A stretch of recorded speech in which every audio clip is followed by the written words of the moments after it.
Good morning, friends. It's Graham here from snowy Tobermory at the tip of the Bruce Peninsula, about as far away from the action as you can get these days. And so it's significant that the gospel this morning is raising the question, how can you be truly great? What is true greatness? And maybe as we're all closeted away in this time of the pandemic, we're wondering how our lives can have significance. Well, the gospel has something to say about this. So it's in Mark chapter 9, beginning with verse 30.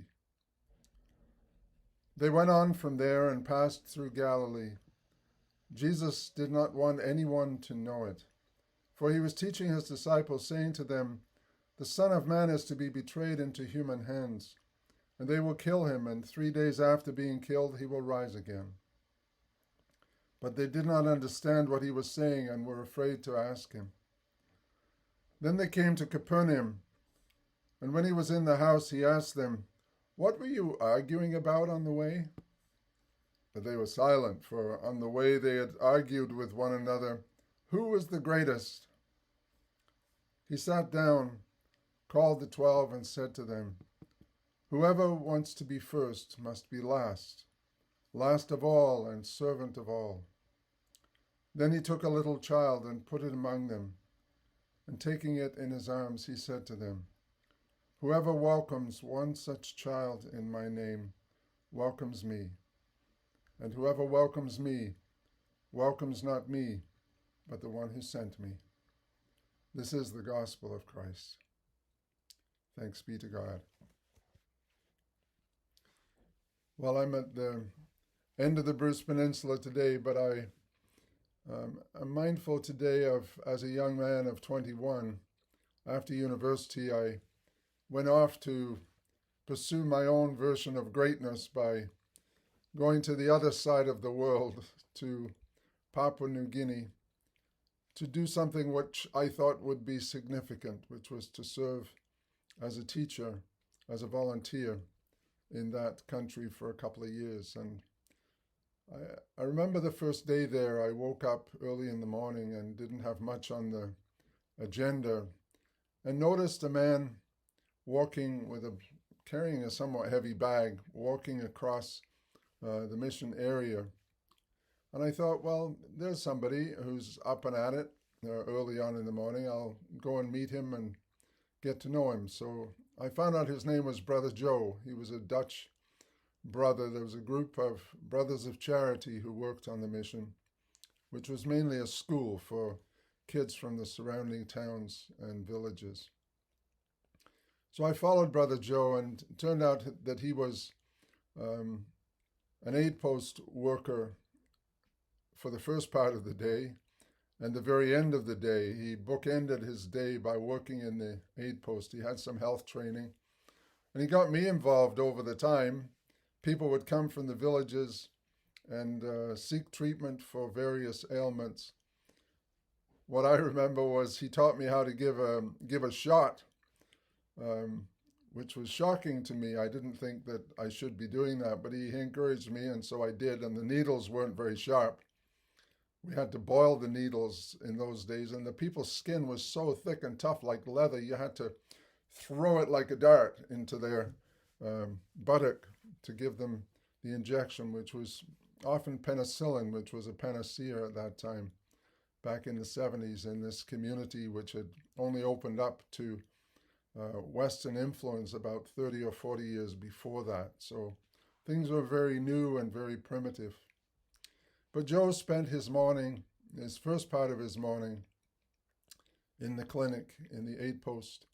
Then he went to Mass for half an hour.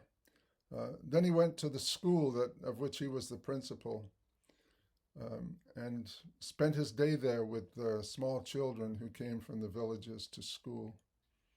Back to the aid post, and that was his day. And then on the weekends, I discovered he went to the villages, and I would go with him.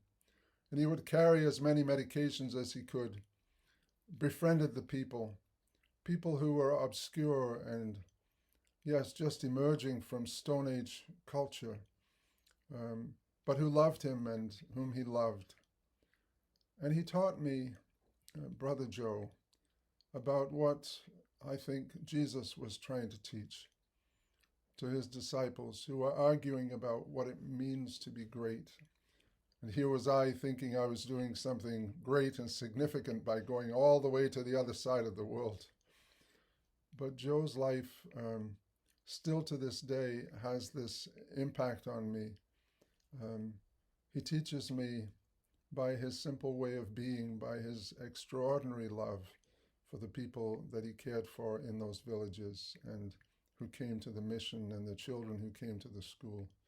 That greatness is about just that, not about extraordinary things done so that your name will appear in lights, but it's about simple acts of love done repeatedly with extraordinary care and kindness.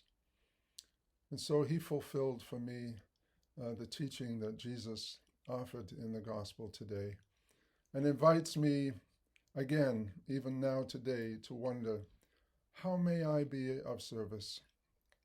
And if in the pandemic all of us are feeling isolated, wondering what meaning there might be in our lives, could we find some simple way to reach out to somebody else with love, with kindness, maybe in a phone call, maybe by taking something that we've baked, maybe by shouting from the driveway a word of encouragement to somebody who is alone. This is the way the kingdom comes. That's what Jesus wants to teach us, not by great actions, but by simple actions done with great love. I'm going to close with the prayer from Iona for Monday. O God, lead us from death to life, from falsehood to truth.